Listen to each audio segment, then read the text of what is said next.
रूस के आक्रमण के बाद पहली बार अमेरिकी कैबिनेट स्तर के अधिकारियों ने यूक्रेन में कदम रखा। यूक्रेन के लिए यह एक महत्वपूर्ण क्षण था। विस्तार से बातचीत करने का एक महत्वपूर्ण क्षण। अमेरिकी अधिकारियों का युद्ध क्षेत्र का दौरा ऐसे नाजुक समय में आया है जब पूर्वी यूक्रेन में रूस के हमले तेज हो गए हैं।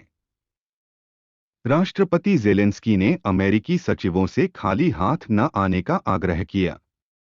उन्होंने कहा, हम केवल कुछ उपहारों की ही अपेक्षा नहीं करते हैं, हम विशिष्ट चीजों और विशिष्ट हथियारों की उम्मीद कर रहे हैं। यह बात रविवार को हुई जब यूक्रेनियन और रूसियों ने रूढ़िवादी ईस्टर मनाया और राष्ट्रपति पुतिन को भी मास्को में एक सेवा में भाग लेते देखा गया।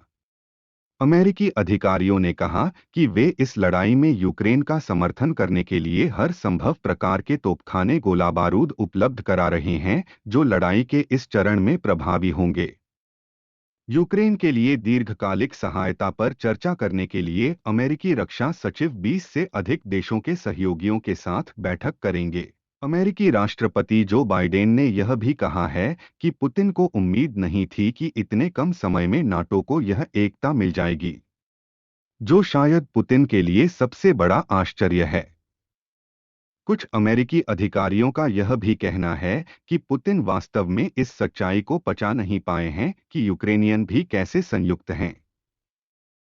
उन्होंने यह भी कहा कि वह 72 घंटों में इस युद्ध को जीतने की उम्मीद कर रहे थे और इसके बजाय हम दूसरे महीने के अंत की ओर बढ़ रहे हैं, और इसका मतलब है कि मॉस्को के दृष्टिकोण से सब कुछ अलग दिखता है। अजीब बात यह है कि पुतिन इन चीजों को जानने वाले अंतिम व्यक्ति हैं। वे इस क्लासिक अत्याचारी स्थिति में हैं, जहां वे एक विचारधारा के आधार पर यह बड़ा जुआ खेल रहे हैं, जो कि गलत है। और लोगों के लिए उनसे बात करना मुश्किल होगा कि वास्तव में क्या हो रहा है। यह भी कहा जाता है कि उनके घेरे में कुछ ऐसे भी लोग हैं जिन्हें संदेह है कि क्या यह ठीक चल रहा है। और लोगों का एक और समूह है जिसे उन्होंने पहले ही अपनी शत्रु सूची में डाल दिया है।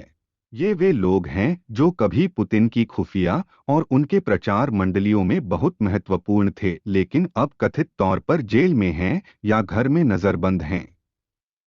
अमेरिकी विदेश मंत्री एंटनी ब्लिंकेन और रक्षा सचिव लॉयड ऑस्टिन द्वारा कीव की ये गुप्त यात्रा यूक्रेन की रक्षा में विश्वास बढ़ाने की एक कोशिश है।